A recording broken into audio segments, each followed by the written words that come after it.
Welcome to the show today. I am your host, Timmy Kick. Today we're going to discuss the ins and outs of addiction. Now, nothing is scripted, nothing's canned, I'm not an actor. I am you. I am exactly where you are right now at one time in my life. I'm here not to schmooze anything. I'm not here to fudge anything and say recovery is easy. It's not. It's so rewarding, but the ultimate decision has to be with you. There's some things that we're going to talk about today that make you uncomfortable. But again, the most important thing we're dealing with is your life. You only have one. Right now you're tripping up, you're making bad decisions. Maybe you're hearing it from people, maybe you're not. But the rewards are immense. And it's all about putting the proper things in your body so you have proper outcomes. Example, putting nutritional food in your body instead of drinking glasses of vodka, or smoking marijuana all the time, or too many pills, or whatever your situation may be. You're going to have radical adverse effects if you're not treating your body kindly. Your body can only function at its best if you're putting the best effort to put good stuff in it. Congratulations, you're alive. And later you'll realize how much meaning is in that statement right there.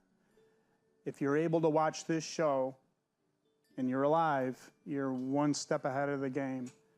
The next huge step you have to realize is you have a problem. There are two things in the addiction world that happen to you.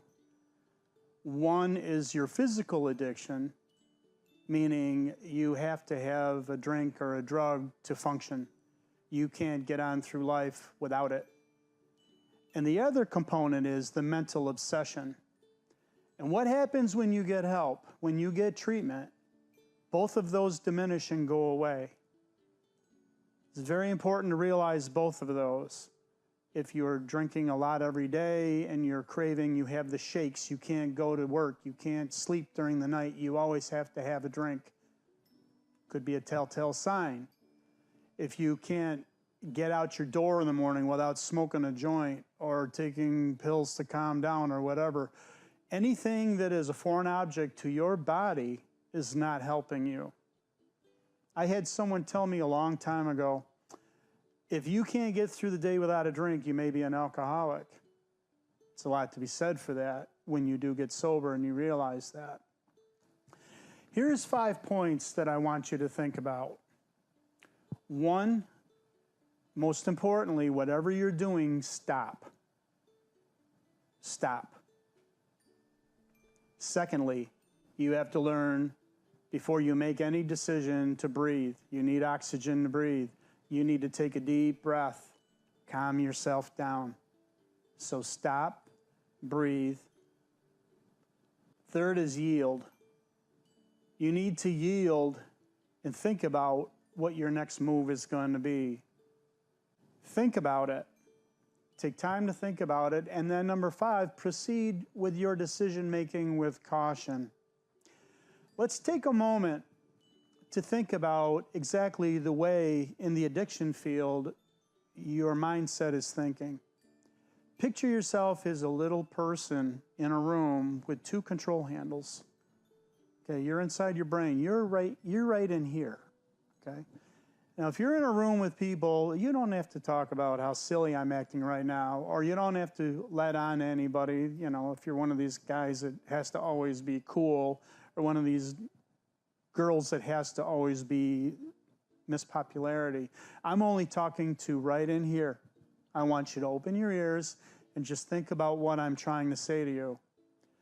You got a little person in this control right in here in your head. That person is in control of this whole body. You're like a tiny little person in a huge robot every day of your life. You're making the decisions for the rest of your body.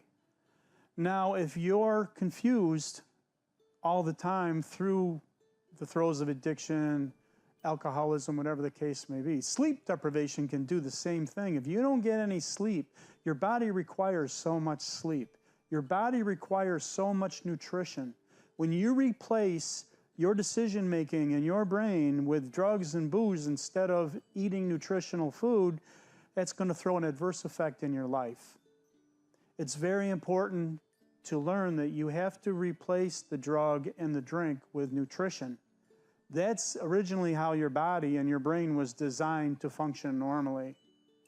So you're in there running these controls, okay? You're not going to make good decisions behind the controls. It's basically like getting behind the wheel of a car high or drunk. You're gonna get a ticket. You're gonna crash eventually. You're gonna hurt somebody. You're gonna hurt yourself. By replacing all of these issues with being abstinent, and there is a way we can help you do that, and get back to the basics. Remember back in a time in your life as a little kid when you were always happy, before you got involved in the throes of addiction. Remember when the littlest things made you smile, made you laugh, made you happy. Okay, it doesn't matter what age you are, we can get back to that point. A little bit of work and a lot of dedication. Okay, because everything that you do lies within you. It lies within you, yourself, and you and nobody else. No one telling you, I have to get help. You got to want help. Let's talk about who's driving the bus in your decision-making in your life. Little guy on the control, okay? You think about, how many jobs did I lose in my life? Or why can't I get a job? Your attitude in your life determines your altitude. You're flying a plane. If you've got a lousy attitude, here's a mountain. You're going into the mountain. If you have a great attitude, you have got a great altitude, looking down and enjoying life, not struggling on the bottom, trying to get up in life. When you're under the throes of addiction or alcoholism, you're constantly battling everyone else to make them think you know what you're doing. You don't know what you're doing. Okay, I remember, because I am an alcoholic and I am still in recovery after all these years, I used to get so mad at people to say, they don't understand me. They don't understand what I'm going through. Okay, I was a single parent. I was a single dad with 2 little kids. Nobody cares. When you go to work, nobody cares. They want you to do your job and do it well. They want you to show up on time. They want you to go home on time. They don't want to hear excuses. Nobody does. And as your kids are getting older, your kids don't want to see you flipping and floundering all the time. They want to see you doing well and be happy. I have a multitude of things that went on in my life to create the problems that I have. I have sleep apnea. I have a hard time sleeping at night. The smallest thing can wake me up. Used to drive me nuts. Okay, I would use that as an excuse. Do I really think I need to get help? Maybe I need someone that I don't know to talk with me and really listen to me and help me realize that I do need help. We'll get to that in a minute. The other thing to think about too is it me or isn't it me? When you're that little guy in the chair, you're making that decision. Is it me or isn't it me? Is this how I really feel? Is this the way I want to act out in this? Am I being rational? Am I making smart choices, smart decisions? The biggest thing that trips up people is peer pressure, outside influences. Do I fit in? Am I cool enough? Am I part of the group? How come I'm not going out Friday nights and meeting them at the same old bar, the same old place? They're depending on me. I'm the life of the party. How do you feel the next morning? Oh, if I had a dime for every time I woke up with a hangover. Sunlight hurt my eyes. I couldn't think straight. And let alone going to work, getting through Sunday and resting, and then having all of these craving issues and problems.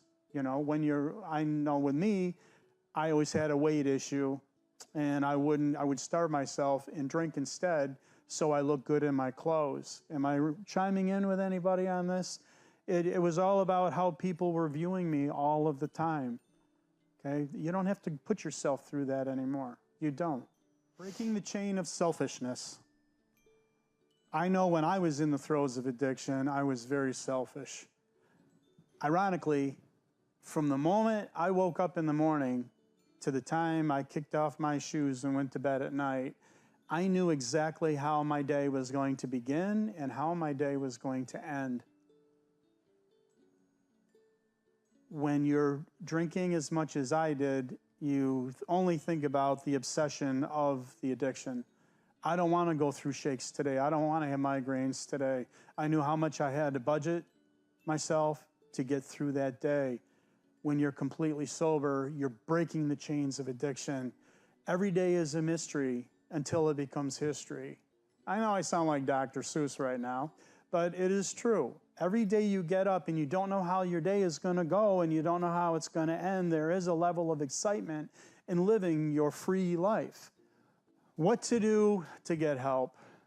90% of the time when people are in the throes of addiction, people are in the throes of alcoholism, number one, I'm better than that. He's worse than me. She's worse than me. Always minimizing your level of dependency. You have to look at where you are. Don't compare yourself with everybody else or anybody else. This is about how you want to feel every day of your life. There's things you need to address in your life when it comes to getting help. One, most importantly, you have to admit you have a problem and you're willing to change that problem. Now, no one is going to influence you. No one is going to say to you, you need to do this for me.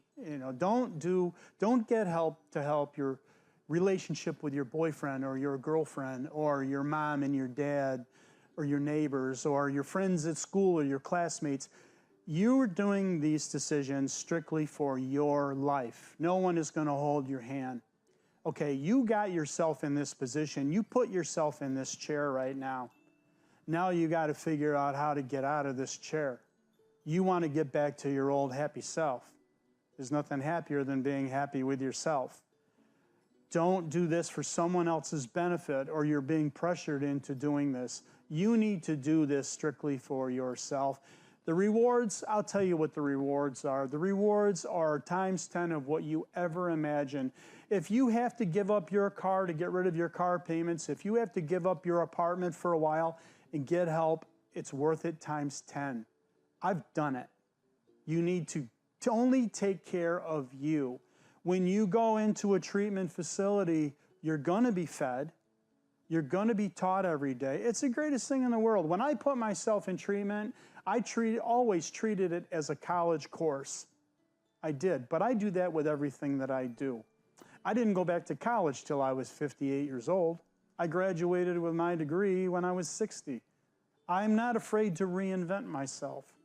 And you shouldn't be either. Don't feel, well, I'm in my 20s and I got to look cool. Any age you are is better than not having an age at all. If you don't do something about your problem, it could spiral. You could end your life. We don't want that. We want you to constantly think about getting back to where you want to be, not sitting where you are complacent and then slowly but surely running down and ruining your life. Remember, in life, there is no dress rehearsal. You only have one shot. You only have one life.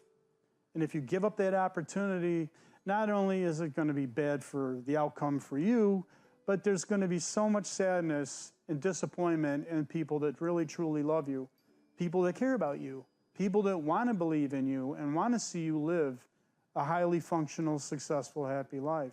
And the rewards are tremendous. Being sober, completely sober from addiction, I can't even put into words. It's the greatest feeling in the world.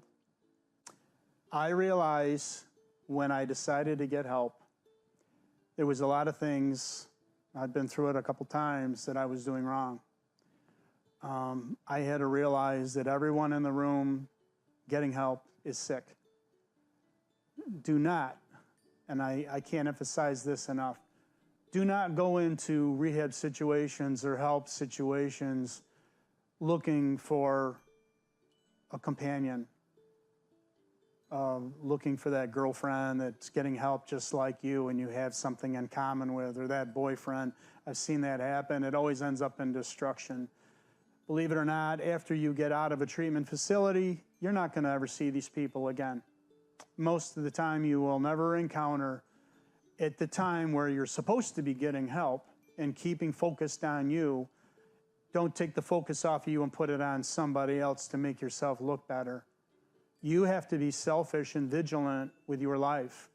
You're there for only one reason, and that is to improve how you feel and how you think with your life. Recovery is precious.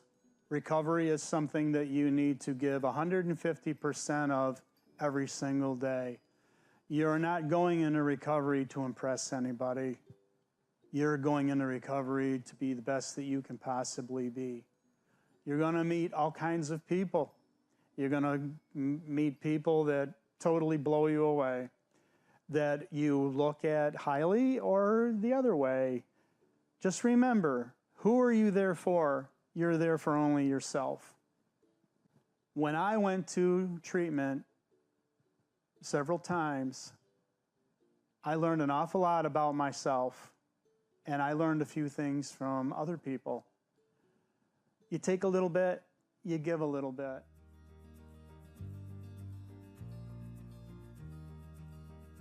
I hope you've enjoyed my personal experience. If you're looking for more information, feel free to call this number. Just give it a try. It's your first big step.